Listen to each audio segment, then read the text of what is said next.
Welcome to the 5-Pack, where we talk about the 5 things that matter, 5 things that will matter, and a daily pack rip. Here is your host, Kyle Elfrink. Welcome in to the 5-Pack. Good to be with you here on the Better Sports Network. Kyle Elfrink hanging out with you yet again. It is the 1-hour stop where we take care of you. If you watched sports last night, we'll tell you what you should care about. If you didn't watch sports last night, don't worry. We'll get you caught up on what you should care about today.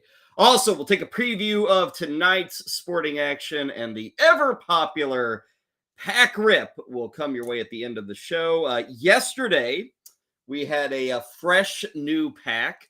What was that? 1991 Fleer Baseball. We actually got some notable names from 1991 in that set. Today, we have a brand new notable pack. Topps Stadium Club. What do we have earlier this week? Fleer Ultra. Now we have Topps Stadium Club. Both these sets, Ultra and Stadium Club, were the answer, if you will, to Upper Deck Baseball in the early 90s. So we'll hit up the 1992 Topps Stadium Club set. For a long, long time, this particular set, which was 3 series big, you'll get a first and a second series. What is this? This is series 1, by the way.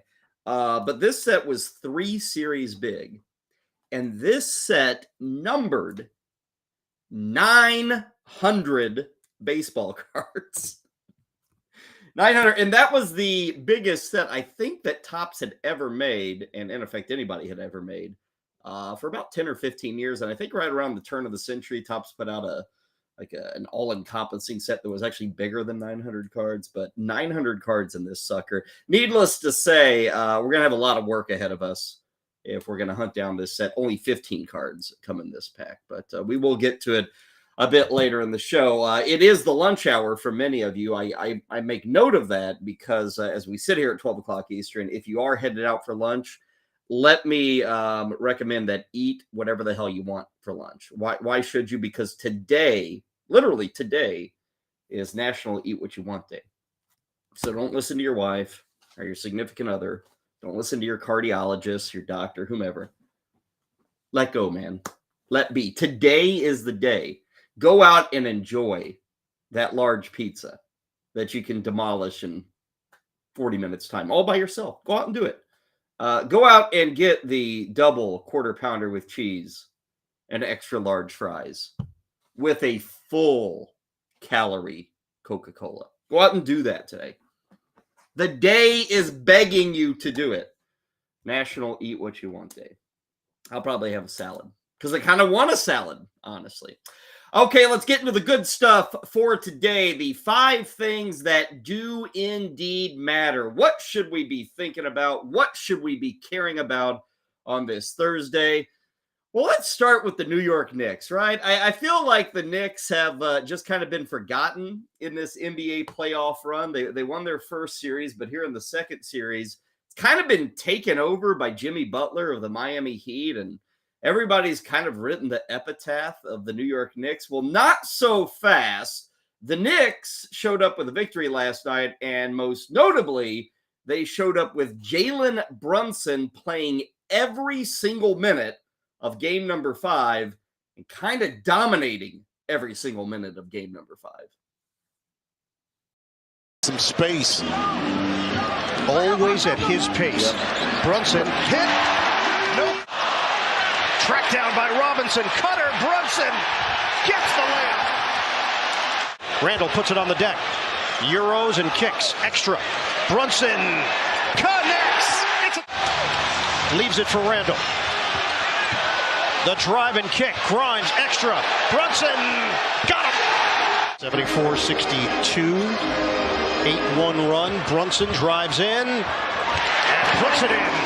Spaced up in the corner to contest that shot. Brunson, the zigzag for Jalen Brunson. In case the shot came out. Foul on Duncan Robinson. Oh!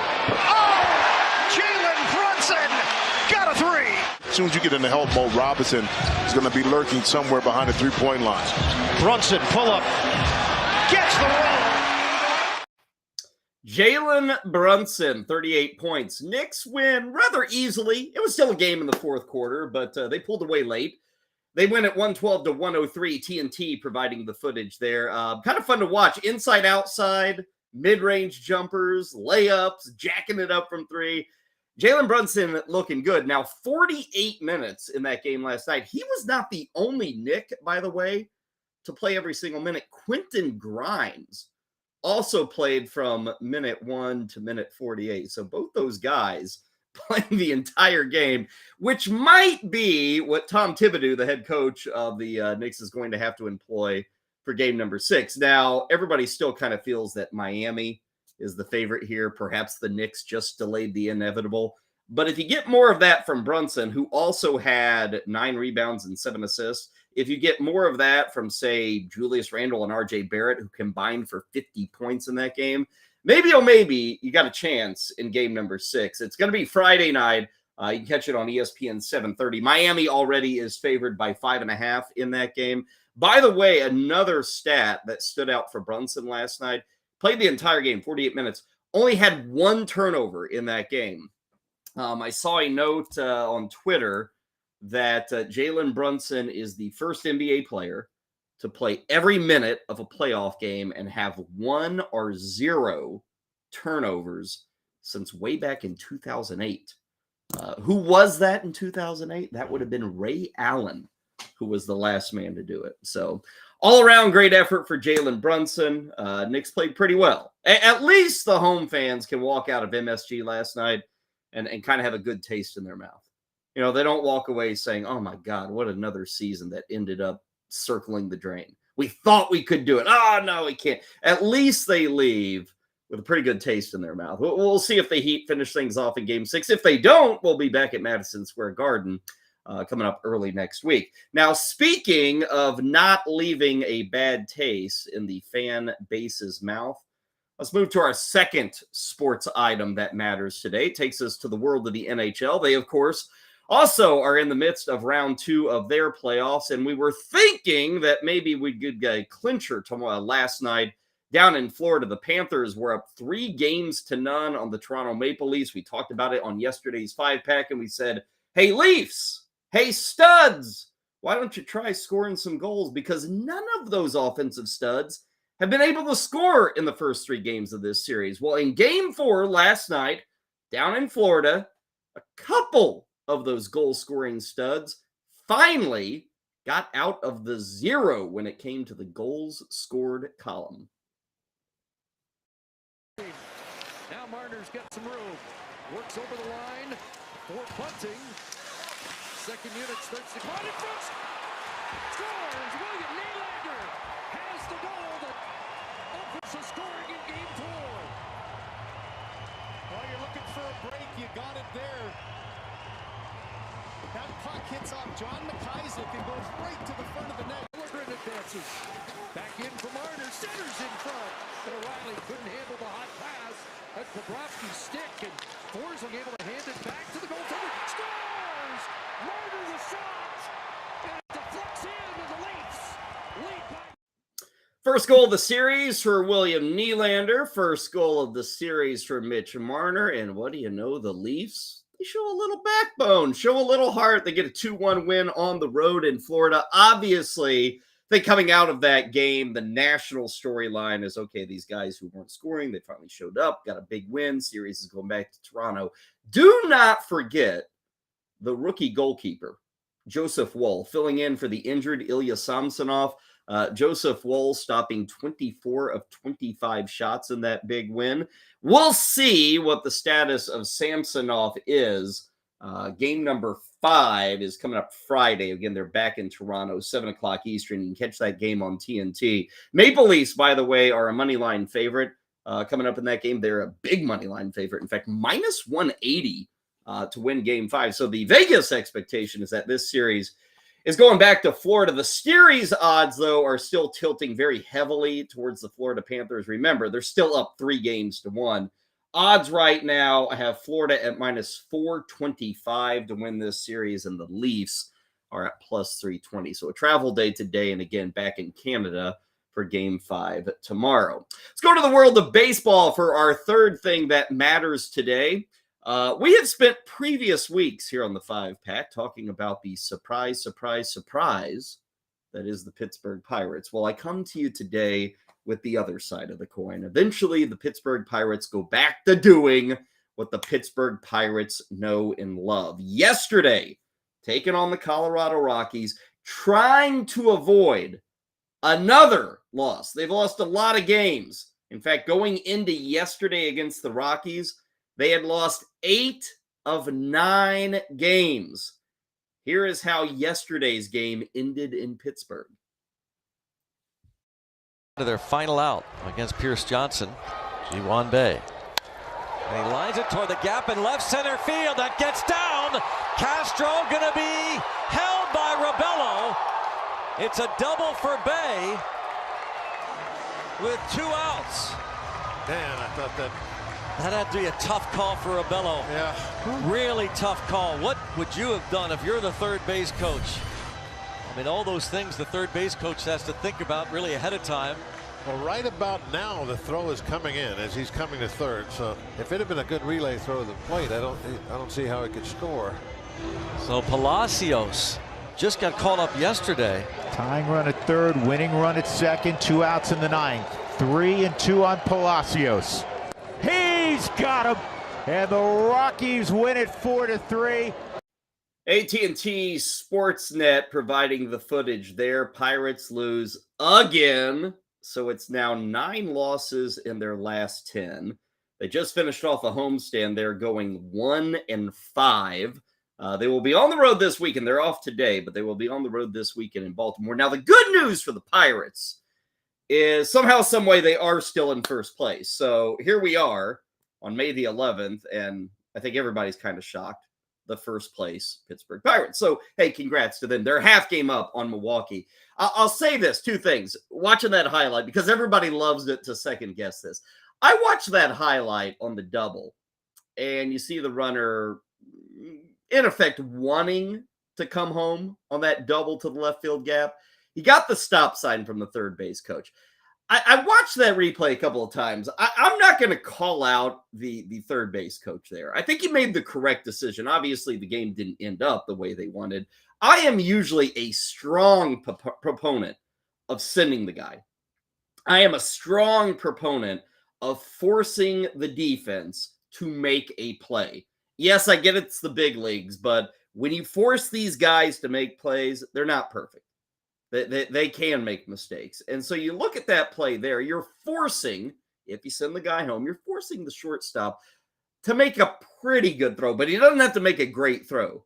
Because if you play that out and watch the replay again, you'll see that maybe the runner would be, 5 to 10 feet past third base by the time the shortstop collected that relay throw. A decent throw, and the guy's out by a fairly significant margin. So I'm not going to complain about the third base coach there because he was pushing it if he sends him there.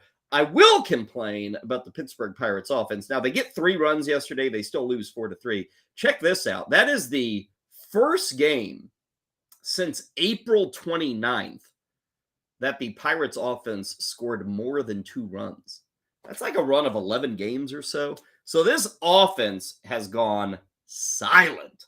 I was kind of more concerned about the pitching with the Pirates, but now we've got the offense that has quieted down. And, Jake Sawinski was a guy that a lot of people were, oh my God, he's got an OPS over 1,000. Well, that's now under 1,000. McCutcheon's still doing fine. Brian Reynolds has cooled off just a bit. And all those other guys aren't doing quite what we're seeing in the month of April. So things have indeed slow down for the Pirates. We'll see if they can get the offense back up and rolling. I mentioned that they are still at first place in the NL Central. Their odds to make the playoffs right now are plus 450.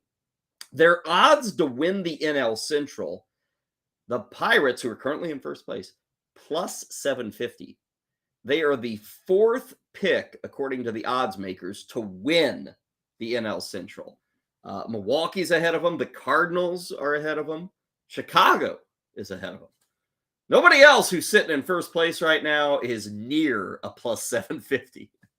So no one's buying what the Pirates are selling. We'll see if they can get back on their winning side of things, taking on the Baltimore Orioles. Orioles playing good baseball right now. Pirates and Orioles, that series will begin tomorrow. Now, I mentioned the Orioles playing some good baseball. They were up against the Tampa Bay Rays the last couple of days, got a win yesterday. That Tampa team is still looking good. Let's not worry too much about the Tampa Bay Rays. But as we move to our fourth item that matters today, we do take you to a bit of an issue for the Tampa Bay Rays. Now, let it be known that through the first 6 weeks of the season, Tampa Bay has been the best team in baseball without the services of Tyler Glasnow. Tyler Glasnow, by most everybody, is considered the ace of the Rays staff. Tyler Glasnow is one of the best pitchers in the American League when he's healthy. He has been out all season with an oblique injury on his left side.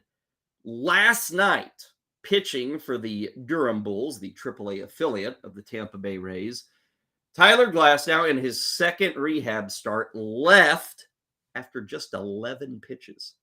They had penciled him in for 60 in his rehab start. The hope was that maybe last night was going to be the final rehab start that Tyler Glasnow would need. And then 5-6 days from now, he's back. He's in your rotation. You bring in this Cy Young level kind of pitcher. Well, stop the presses because Tyler Glasnow, as noted, left after 11 pitches. And guess what the injury was? Left side tightness is what we're hearing.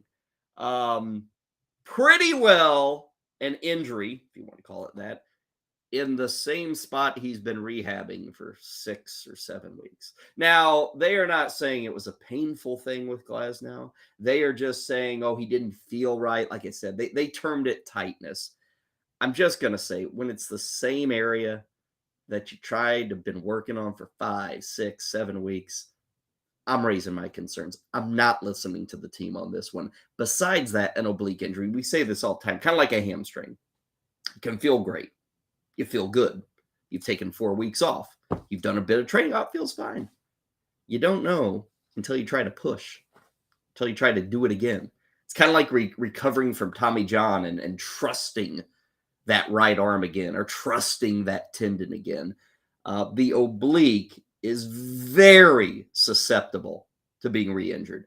And I think what we saw last night with Glasnow is probably a re-injury. And even if it's not an injury, if you're the Tampa Bay Rays, are you pushing this guy?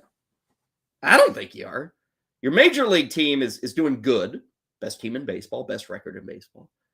You don't want to push him back in May. You want to make sure you have Glasnow in July, in August, September, certainly in October. If I'm the Rays, I'm slowing them down. So all those who might have been waiting on Tyler Glasnow, I'm speaking to you fantasy players, we may have to halt this thing for at least a couple of more weeks. And I started to look this up with Glasnow. I find this amazing. I'm going to ask an out loud question.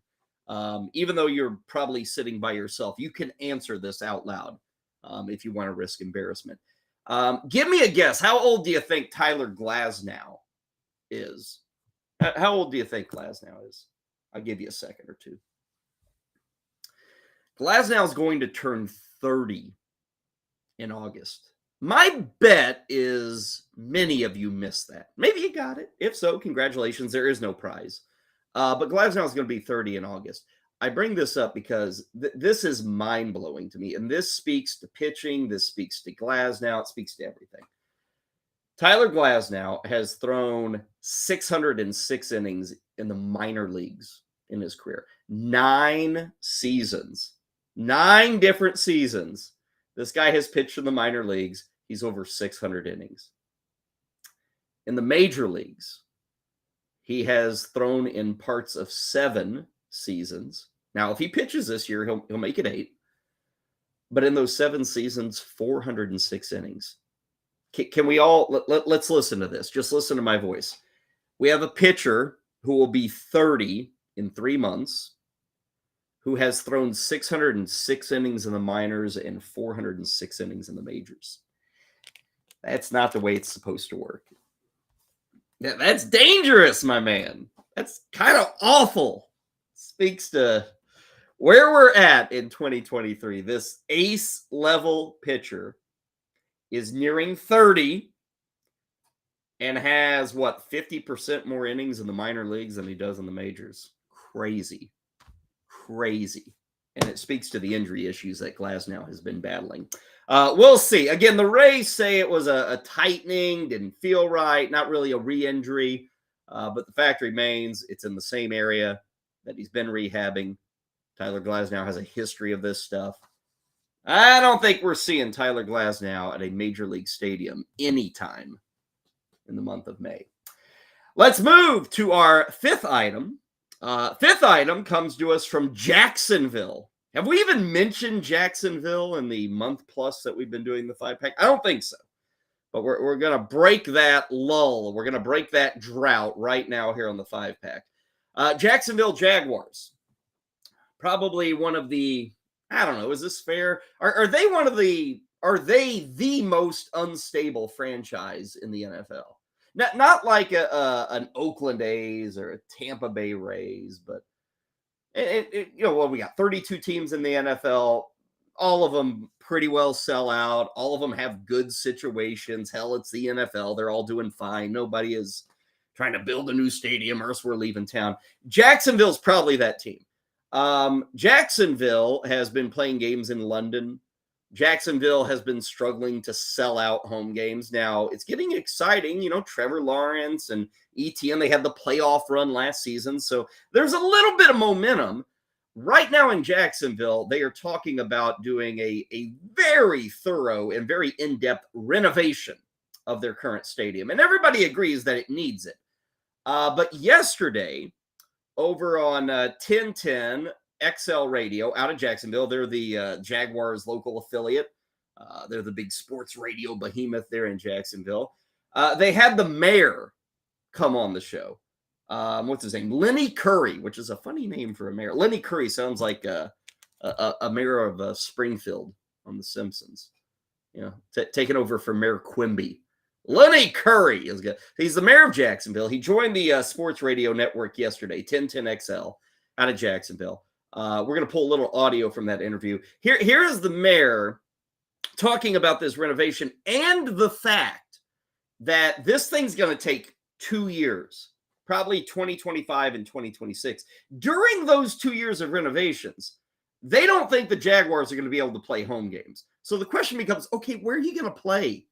Jacksonville isn't a behemoth of a city like a Chicago or like a Los Angeles or, like a Houston or hell, even a Minneapolis. Jacksonville is not to that level. Fine city, but it's not a place that has stadiums and colleges and big time 20,000 seat arena just floating. They don't have that.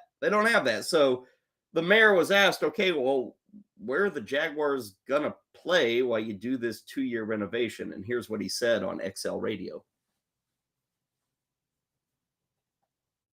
2-year period, the goal is to find if they can, to find a place to play the ball games in Jacksonville. Yeah, it's kind of running through my head right now, just trying to imagine. We're talking with Mayor Lenny Curry on 1010XL about the possibility of, moving forward seriously with stadium plans. UNF is the only place that I could think of that would even come close, Mayor. Or is there another place that I'm not thinking of? I'm not good at. You guys have been doing this a long time, so you guys know what you're talking about. I'll leave it at that and say I'm not going to get over my skis on this. Yeah, and I totally get it. But I do think, and we've talked about this, and maybe you can just kind of give us enlighten us a little bit. Have there been other cities that are nearby that have said, you know what, we will step up and we will host those games? Because I would be a little worried if Orlando wanted to step in and host those games. I have. If any of those conversations have happened, I have not been privy to them, and I've been in almost all of these conversations. So I don't think so at this point. Okay, why does this matter? Because I'm sure you're sitting there and you're saying to yourself, okay, who cares, Kyle? This happens in every city, every sport. They build new stadiums, they refurbish new stadiums, yada yada yada. As you heard there's not a lot of options, not obvious options in Jacksonville. There's like a local college that has like an 8,000 seat stadium. They're not playing there. I bring all this up because this screams London. Screams London. The NFL would love to spend 2025 and 2026 experimenting with the idea. Maybe it's not Jacksonville, but with the idea of a future team taking up residence in London. And as we all know, Jacksonville, every year, they make the jaunt across the pond, and they play at least a couple of games. This year, they're going to play 2 games in London. They welcome that. They usually give up at least 1 home game to play over in London. They're kind of the de facto home team of the London NFL faithful there. Yes, there is a London NFL faithful. 2025, 2026. Okay, 2-3 years down the road. I'm not saying Jacksonville plays every game in London, but I'm saying the NFL has the opportunity here to play 5-6 Jaguar games in London. It's a lot easier than taking them to some other spot or trying to play in Gainesville, Florida, on the campus of the University of Florida, or Tallahassee, all this stuff of shifting. They're trying to play college football games down there. Are they really going to have a college game on Saturday, a pro game on Sunday? Nobody really wants to be on that football field after it's been chewed up all day Saturday. Then you're going to throw the guys making money onto that same field on Sunday. Nobody wants to do that. They may have to, but nobody wants to.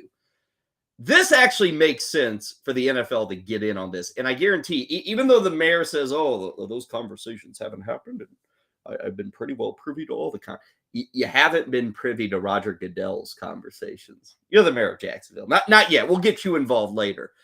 I would guarantee the NFL is watching this and seeing this as, okay, now we can do a test run. Not that we're going to put Jacksonville in London. They're going to play all their home games and eventually they leave Jacksonville. Hell no. They're redoing the stadium. As long as that stadium is being renovated, refurbished, all that, the Jags are staying in Jacksonville.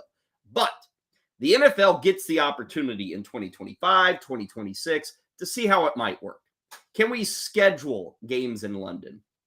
And before you say, hell no, all the travel and the time zones, all you have to do is every time a team plays in London, the next week they get a bye week. It takes a little bit of a scheduling gymnastics, but it's doable. It's not all that brutal. If you get teams when they visit London, they get the following week off. If you make sure their game before they go to London is playing in the Eastern time zone, is playing in New York, is playing in Miami, is playing in Philadelphia, it's doable. And so maybe the NFL's never had this opportunity because it hasn't made sense. You'd have to take a team from a city that's paying for that stadium, you'd have to take them and move them to London to run your experiment. You can't do that. But now you can. Now you got the opening in 2025, 2026. So I'm telling you, more games for the Jaguars in London. It's going to happen in those 2 years. And then they'll be back in Jacksonville come 2027. But the NFL will have seen, okay, how's this working? Is there a fan base that can sustain not just 1 or 2 games, not just random matchups, but is there a fan base in jolly old England that can actually sustain an NFL team for 6, 7, 8 home games? Is it doable? The experiment will be run. They've been setting the groundwork for that, and now it's perfect. 2 years where the Jaguars can't play in Jacksonville. It's obvious. Take them to London. They've already built a fan base. Can you imagine how hard it is to build a fan base of English people to the Jacksonville Jaguars? My God, just wait till they see real football. Then they're really going to get excited. Those are the 5 things that matter today. Break for me, break for you, break for us. When we come back, 5 things that will matter for your Thursday. We'll run through those coming up next on the Better Sports Network. As we are set for Game 6 tomorrow night in Los Angeles between the Warriors and the Los Angeles Lakers, a lot of questions around today about the health status of Anthony Davis. Obviously got elbowed in the head.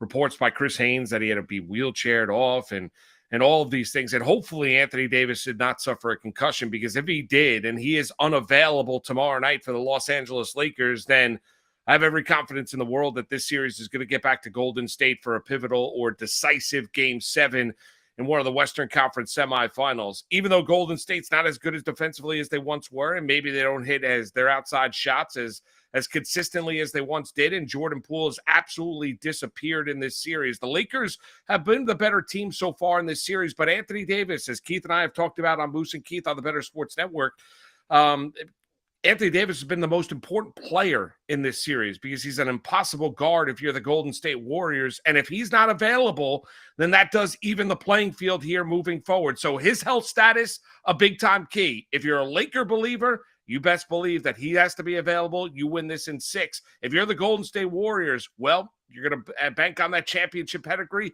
think they can win a Game 6 on the road and get it back for a home Game 7 and hopefully advance to the Western Conference Finals. For more content like this, check out the comments below for a special offer from our friends at Fantasy Alarm.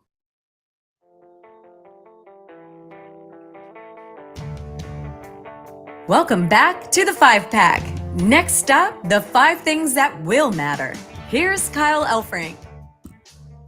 Want to remind you that right now you can get all pro access to everything they do at Fantasy Alarm, all the features, all the fantasy breakdowns, best ball stuff, DFS for, gosh, what are they up to? About 10 different sports. They break it all down. It's all available at Fantasy Alarm.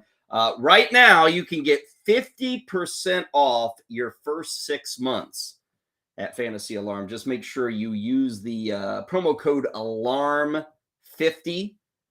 They also have a free trial, so you can check things out before you sign up for the 6 months. But again, Alarm50 when you sign up for everything, the all-access pass at Fantasy Alarm. You can take advantage of it with that promo code. That's 5050, by the way, not spelled out. Alarm50 for that.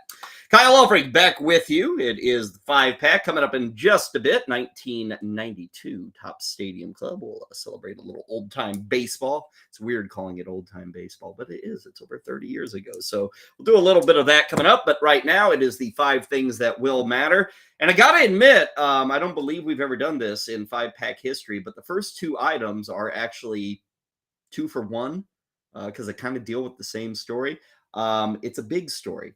I don't really know why. 10 years ago, it wasn't. 5 years ago, now it's a really big story. In fact, it's a made-for-TV event. Coming up later tonight, 8 o'clock Eastern, the NFL will unveil their 2023 NFL schedule. It is time for you to plan your fall. This is a very important day if you're a season ticket holder, if you're a diehard fan. A lot of people don't actually plan anything in the fall until they know which weeks do I have a home game, where's my team going to be, then they can plan the rest of their fall. But tonight, the NFL will release their schedule. Now, we touched on this a bit yesterday about some of the matchups. You know, the international games have kind of leaked. The NFL came out and said that the Chiefs and the Bengals are going to play on New Year's Eve. I'll give you a guess here, just some guesses. First off, the first game of the year, as is tradition, it's a Thursday night, usually that Thursday right after Labor Day. And as is tradition, the NFL always starts it at the home of the defending champ. Well, as we know, the defending champ, Kansas City Chiefs, so they're going to be home. We are hearing reports, even though we're, 8 hours away.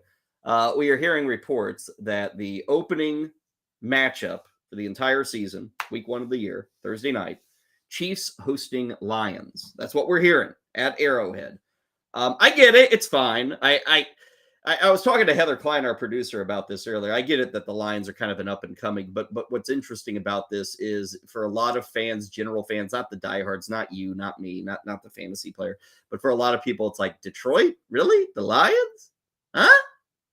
They've got such an ugly history that it's not bad for the first game of the year, but I fear it reminds me, what was it, 3 years ago when Houston went to Arrowhead on that Thursday night and it screamed blowout going into that game, and it absolutely was a blowout. Now, you can't predict how games are going to play out when you're putting the schedule together, but I just wonder if that's the right choice, Lions, Chiefs. I mean, it's entertaining that the Lions can move the football, but it's still Jared Goff, you know? It's still a brand new backfield for Detroit. But, hey, give them a little pub. Give them a little PR. Everybody's in on the Lions, right? So that's what we're thinking for Thursday night. I'm going to make a couple of guesses. Sunday night football, the first Sunday night game, which is always usually a big storyline game. I am going to go with, who's going to be in that game, or at least I know. I feel I know. It's just a matter of what's the matchup. But you got to think, don't you? that with the amount of money NBC pays for Sunday Night Football, and that's now considered the marquee game. It's not Monday Night Football. It's Sunday Night Football. Aaron Rodgers, right? Aaron Rodgers, his debut with the Jets. That's got to be the game. It's just a matter of what the matchup is. I'm going to make a prediction. This guy will be on the road in week 1. They won't show his debut in New York. They'll make it a Sunday night game. The Jets taking on the Broncos. And here's the storyline. This year's big QB move against last year's big QB move. Aaron Rodgers against Russell Wilson. And remember, Sean Payton is now the coach of Denver. That plays. That's my prediction. Jets on the road at Denver for Sunday Night Football. Monday Night Football in week 1. I've got a prediction there. Remember the doubleheader? They always give us that. I'm going to go with Pittsburgh at Cincinnati. You know what the storyline is there? We don't need a story. We'll just go Pittsburgh, Cincinnati. We'll go with that one. And Chicago and the Chargers. Because you got to have a West Coast game for that second one. So that's what I'm going to go with for the doubleheader. ESPN runs that, right? So I'm gonna make that prediction, which who the hell knows on that one? That could be anything. And then, hey, Thanksgiving. I got predictions for Thanksgiving. We know games are going to be in Detroit and Dallas. I'm not going to cheat and say, oh, Detroit's going to host again. No, that's a given. I'm going to say it'll be Minnesota and Detroit for Thanksgiving morning, and Seattle and Dallas for Thanksgiving afternoon. And I'll even give you the triple header, the third game. Let's go with the Rams at the Arizona Cardinals. So write all that down. What do we got? Detroit at Kansas City. Sunday night would be the Jets at the Broncos. Monday night would be a double dip. Steelers at Bengals. And then we'd have the Chargers hosting the Bears. That'll be your double dip. Thanksgiving, Minnesota at Detroit, Seattle at Dallas, Rams at Arizona. That's what I'm going to go with. Now we've got more scheduled, more anticipated matchups. Let's go to item number 2, things that will matter. Anticipated matchups. This year, now remember, we know what games are going to be played. We just don't know which week. But I know everybody is wanting to see where these games fall. Number 1, Super Bowl rematch. Philadelphia is set to be back in Kansas City. We don't know when, but we do know the where. The Eagles are going to be up against the Chiefs. You have Jalen Hurts going up against Patrick Mahomes. So many people will be waiting to see that one. Another matchup that I think is going to have a lot of eyeballs on it is going to be the dual threat duel. That's my name, by the way, the dual threat duel. Indianapolis has a trip to Baltimore. I hope the NFL schedule makers push this matchup until like at least week 5 or something so that we get to see Anthony Richardson. We can be guaranteed that Anthony Richardson probably by the 5th or 6th week is under center for the Colts, because I'd like to see this one. Richardson on the road facing Lamar Jackson and the Ravens. So that'd be a fun one. The Giants are scheduled to go to Buffalo this year. That would be Brian Dable going up against his former pupil, Josh Allen. So that'll be a fun one to watch. Here's one that's kind of interesting. I want to see where this game falls when the NFL schedule releases. The NFL releases their schedule tonight. How about the one guy, really, legitimately, the one guy that has slowed down Russell Wilson in his career? Who get to face Russell Wilson again? Yes, it's Russell Wilson and the Broncos going to Miami to face the Dolphins. Guess who the Dolphins D coordinator is? Vic Fangio, the former coach of the Broncos. Yes. Nathaniel Hackett, too. This will be fun. We'll see. Vic Fangio got kind of ran out of town in Denver. They wanted to go with Nathaniel Hackett. Didn't work so well. Of course, Russell Wilson didn't have much fun with Nathaniel Hackett either. Didn't work well for him. So a couple of guys who've been wronged by Nathaniel Hackett, maybe even by the Broncos. See where that one lands. A couple of other matchups that you may want to pay attention to. Jets are set to be on the road at Dallas. That will no doubt be a late Sunday afternoon game on Fox. How about Josh McDaniels going back to New England? Oh, yeah. McDaniels against Belichick. That's supposed to happen this year. And then also pay attention to this one. This is another one that should be scheduled later in the year. You don't want to schedule this game in like week 2 or week 3. Give it like week 12 for Houston and Carolina, to where we will get Bryce Young against CJ Stroud. We'll get pick number 1 against pick number 2. By the time we get to week 10, week 11, hopefully those guys are starting, right? So the NFL better put that one late in the season, Houston against Carolina. Again, every single team, every single week, all the national TV games, Thanksgiving, all that stuff, set to be released tonight at 8 o'clock Eastern.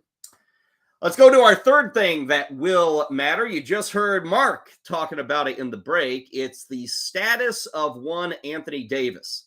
To repeat what Mark was talking about earlier, Anthony Davis leaving in the fourth quarter of last night's road loss to Golden State. Lakers lost by 15 to Golden State Warriors. And Anthony Davis left after the game when he took an elbow to the head from Kevon Looney. And to listen to reports immediately after the game, it sure as hell sounded like a concussion.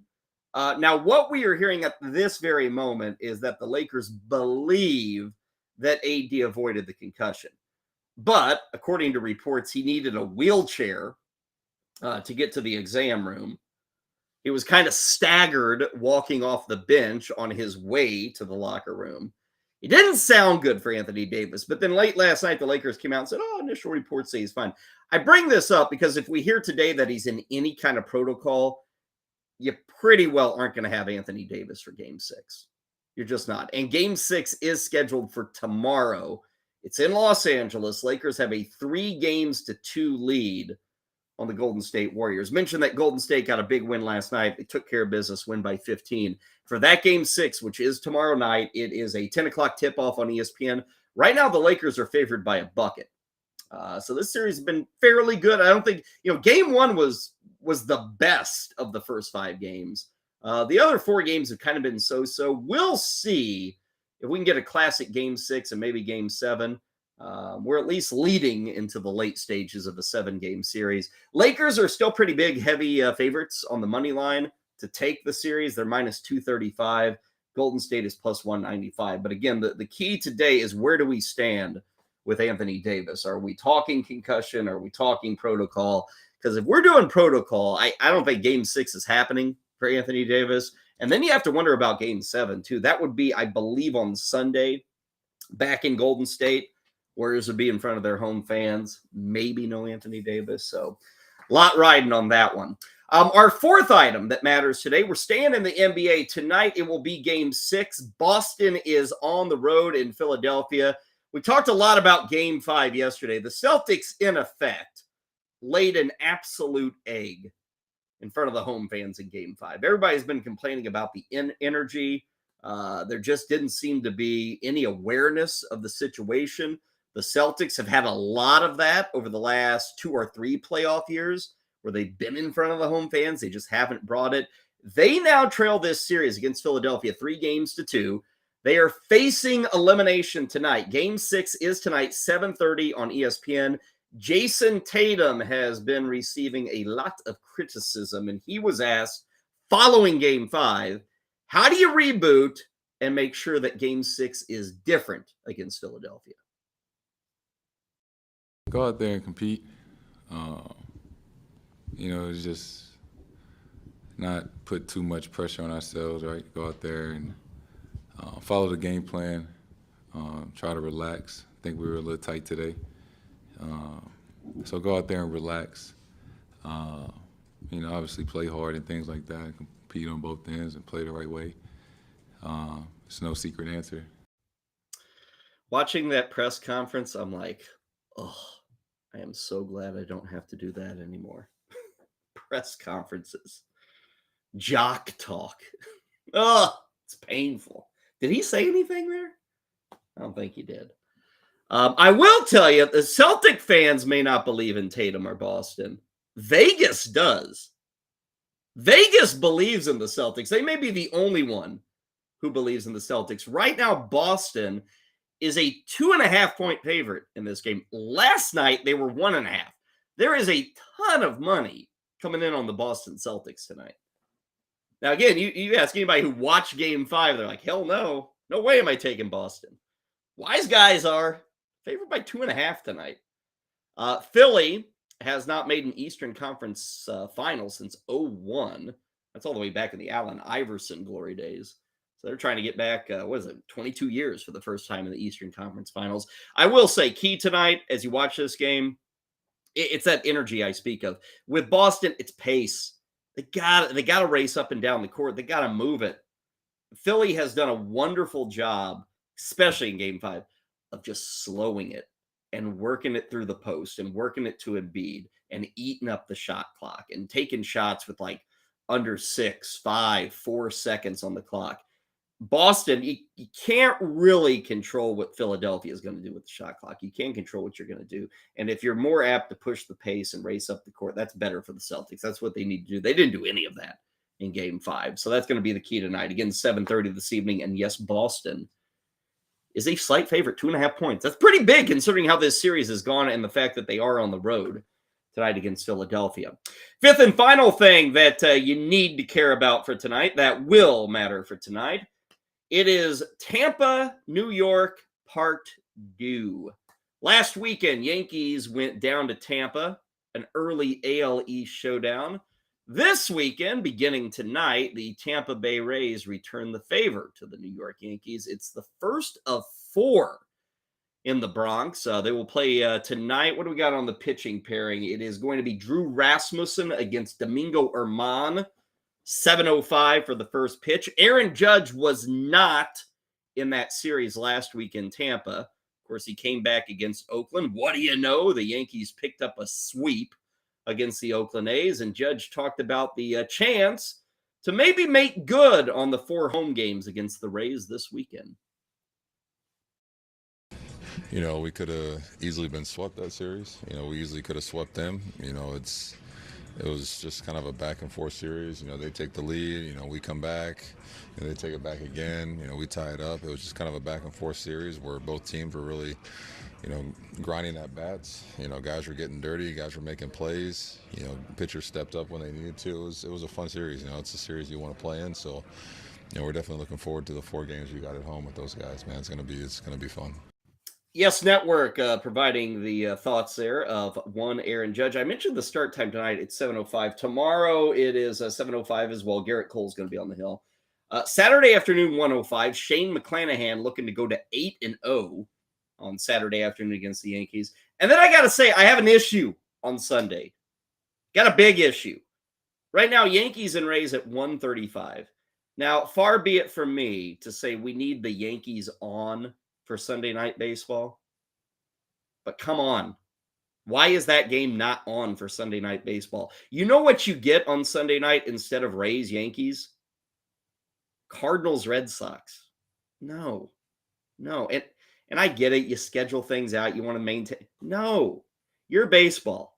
Trying to grow the sport. This is like a burgeoning rival. It's a big story. It's the Tampa Bay Rays. They're in New York. You get the Yankees. You get Judge. You get Wander Franco. Move the game. Believe me, Cardinals and Red Sox don't care. They would much rather prefer playing on Sunday afternoon. Fans would much prefer they play on Sunday afternoon.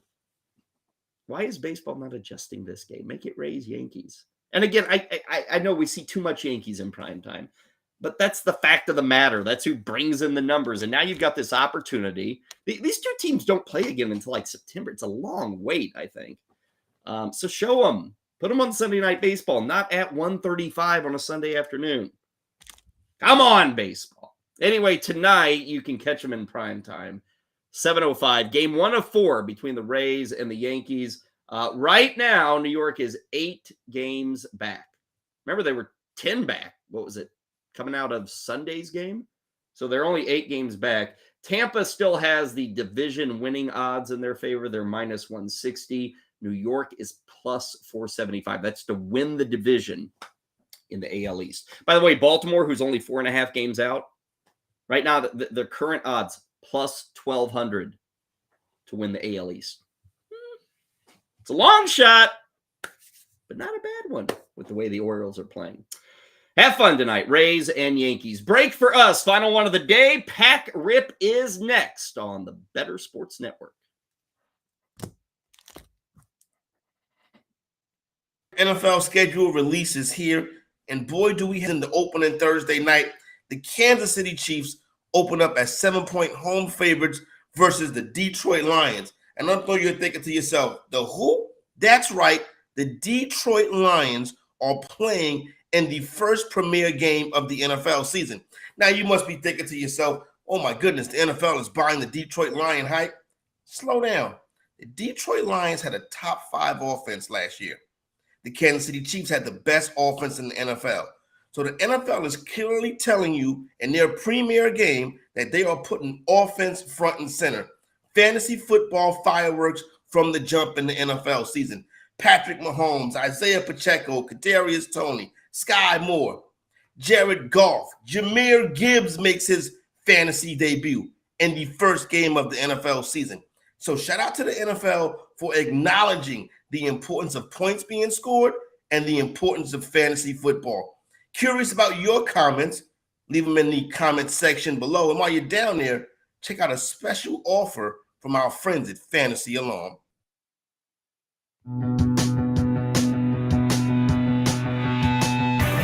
Time now for the Daily Pack Rip on the 5-Pack with Kyle Elfrink. So Corey's a little more amped for that Lions-Chiefs game than I am. He's expecting offense. I will say this, Detroit last season, they were great offensively at home in the Dome. When you put them on the road, like they're likely to be in week 1, not so much. We have a home score. These are the point totals at home. 35, 36, 45, 27, 25, 40, 34, and 41. Here are the point totals on the road. 24, 0, 6, 31, 20, 23, and 20.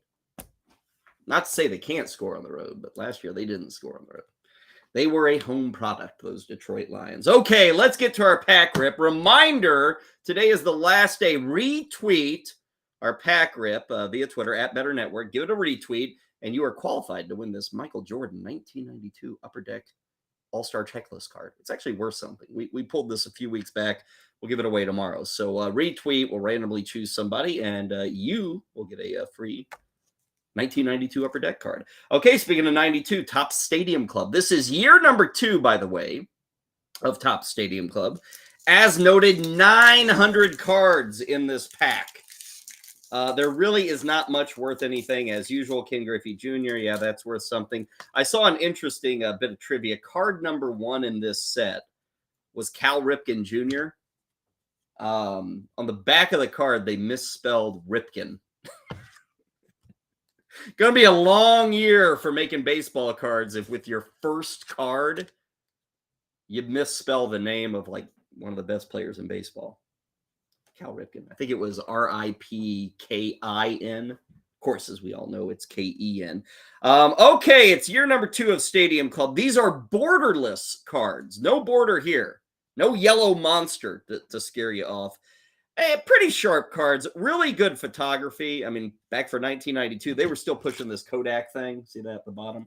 So you got pretty good photography. Let's get into it. We will start with Dave Valley, catcher for the Mariners. I will say it's very clean, the image here, but could we get the position a guy plays? Like, I know Dave Valley's a catcher. Hell, I know that 31 years later. But a lot of people don't. Like, you should have the position of the guy. And yes, you've got it on the back. These are awesome backs, by the way. We've opened some other cards of Stadium Club, and I pointed this out for those cards, but I love the fact that they put the Topps rookie card of the player. So that's 87, one of my favorite sets of all time, that 87 wood-paneled Topps set. There's Dave Valley's rookie card. Here he is, getting ready to do his best to jack one over the left field wall. That is a guy swinging for the wall there. So Dave Valley leads us off. One of my all-time favorites. Oh, man, he is a current coach for the St. Louis Cardinals. Legendary St. Louis Cardinal. Here he is with the Giants. Willie McGee. Can't get enough of Willie. Willie could never keep his hat on, and there you see it flying off as well. Here's his rookie card. That was a highly sought-after rookie card. What year was that? 83 Topps for Willie McGee at Shea Stadium, racing back to first base. That's a classic. Like as a kid, you got that card, you were rolling. Willie McGee with the Giants. I like that. Here's another Giant, another guy who I think is still coaching somewhere. He was a longtime pitching coach. I think he might still be with the Giants. Dave Righetti, who, interesting photo here. He appears to be throwing to home plate, but he's looking towards the third base dugout for whatever reason. But Dave Righetti, one of the best closers of the 80s. Milt Kyler of the Detroit Tigers. Milt Kyler, really just a random dude. Look at this on the back. Milt Kyler is card number 5, but you'll notice there in the middle, insufficient major league data available for an accurate analysis of batting strengths and weaknesses. Thanks for spelling it out, Top Stadium Club. Today we call that small sample size. Back in 1992, it was insufficient major league data available for an accurate analysis of batting strengths and weaknesses. Nowadays, it's small sample size. Calvin Jones, trying to look like Lee Smith there. I kind of thought it was at first Lee Smith when I saw that pitching motion. Just a random relief pitcher. Here's another random relief pitcher. When you make 900 cards in a set, literally 900 cards in your set, even Jeff Gray gets a card. You can also check out Jeff Gray's rookie card. You're number 40 there. Up next, man, this set is not coming off very well. Tim Spear. Tim Spear was such a backup catcher that even for this photo, they could only get him catching in the bullpen. That kind of career for Tim Spear. Here's an action shot of Luis Rivera. Look at that. We get the horizontal photograph of Luis Rivera. Sliding home safe at Fenway Park. Up next is Brian McRae, son of Hal McRae. Brian McRae did a lot of radio and TV work after he retired. Was a good player, but always kind of left something to be desired. Started with the Royals, played with the Cubs. Pretty good player, though. Love this guy. Love the name. Mike Lavalier. Mike Lavalier. Didn't have a whole lot of French-sounding names in baseball back in the 80s and 90s. Mike Lavalier was one of those guys. Kind of a chubby Mike Lavalier, looking like a catcher, right? Here's Bob Scanlon, pitcher for the Cubs. Yeah, still for the Cubs. John Orton. Hey, coach, can I go on the field? Come on, coach, put me in. Sorry, John. Jack McDowell, Blackjack. He was a good pitcher at this point. Let's see, coming off a year in which he went 17-10 with a 3.41 ERA. Blackjack eventually, I think he won the Cy Young in 92 or 93. Thereabouts. We've got Craig Worthington. Can you guess what team Craig Worthington is on? He's on Baltimore. And then finally, since we're running out of time, we've got one more player. Lance Parrish. Lance Parrish, usually when you say that name, you think Detroit. But here's Lance Parrish strapping on the catching gear with the Angels.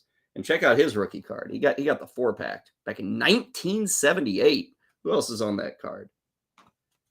Looks like Dale Murphy, Bo Diaz, Lance Parrish, and then I think Ernie Witt. You know, all 4 of those guys I remember from 1978. Obviously, that Murphy rookie is kind of what's trending there. But Lance Parrish, Dale Murphy, Bo Diaz, and Ernie Witt. 4 catchers. Murphy was a catcher back in the day before becoming an outfielder. So there you are, 92 Stadium Club. Not a whole lot to write home about, but the photos are nice. You know, the borderless look, it's kind of nice. We got a Willie McGee, if nothing else. So there you go. We've got more Stadium Club to go. We'll get to those in future editions of the 5-pack. I want to thank Heather Klein. We'll be back tomorrow, 12 o'clock Eastern, to remind you what you may have missed and what you need to worry about on the 5-pack.